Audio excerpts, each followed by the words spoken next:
While traveling through the phlogiston, your minor helm was damaged in an encounter with mind flares. You're just about able to limp back into the spaceport at the Rock of Brawl.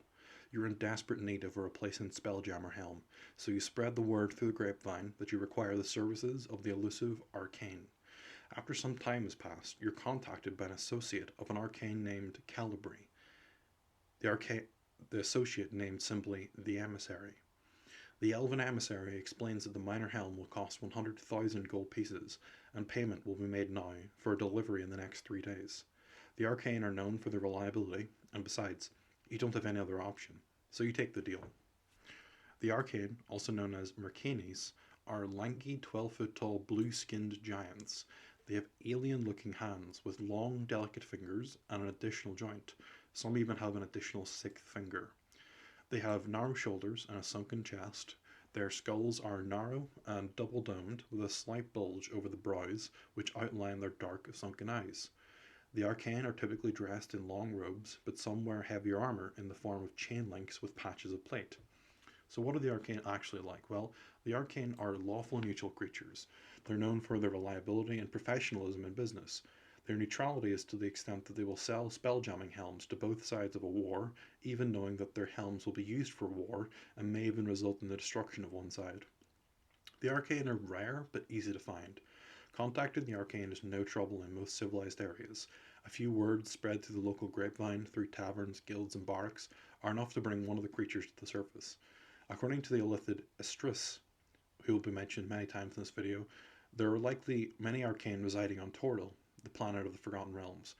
He knew of at least one in each of the massive cities of Calimport and Waterdeep, and had heard rumours of an arcane controlling the dock, which was located in Wu-Pt Shal Mountains. What about the arcane's history? Well, the arcane don't comment on their history, which leads to wild speculations. Here are a few of those speculations.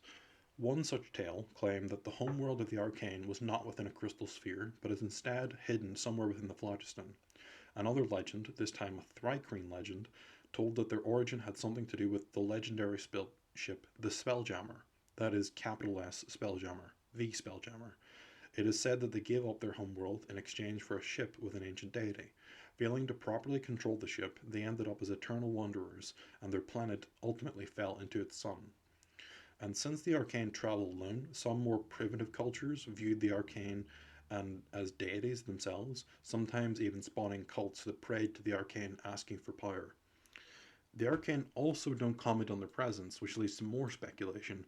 It's rare to find an arcane traveling on the ship of another race, so it's suspected that they have another way of traveling over long distances. This leads to some speculation of some secret magic they may or may not possess. Also, it's not known what the arcane do with the gold, gems, and magic items they collect. Some have speculated they are necessary for the arcane's reproductive cycle. A quick word on reproduction. The arcane are famously insular and don't reveal details about their species to outsiders. There also haven't been any juvenile arcane ever spotted, so this further adds to the mystery. Now, lastly on the arcane, I want to talk about the Juna. The Illithid Estrus thought that the arcane learned their magic from the Juna, which is strange in that 2 points. Firstly, the arcane deny that the Juna ever existed, and secondly, the arcane are known for being enamored with and collect artifacts of the Juna. So let's talk about the Juna themselves. So this opening segment is from Gamelon Idogir. Who were the Elder Ones? I do not know. No spacefarer alive today does. Deep space is littered with their artifacts, monstrous artificial asteroids with nothing left but their three-armed symbol graven into the stone. So, the Juna were an ancient race of spacefaring creatures with a culture that has left carvings and symbols throughout the crystal spheres. So what do they look like? The Juna had trilateral symmetry. I wasn't able to find any pictures of them, so here's a picture of a Zorn, which looks similar. It has 3 arms, 3 legs.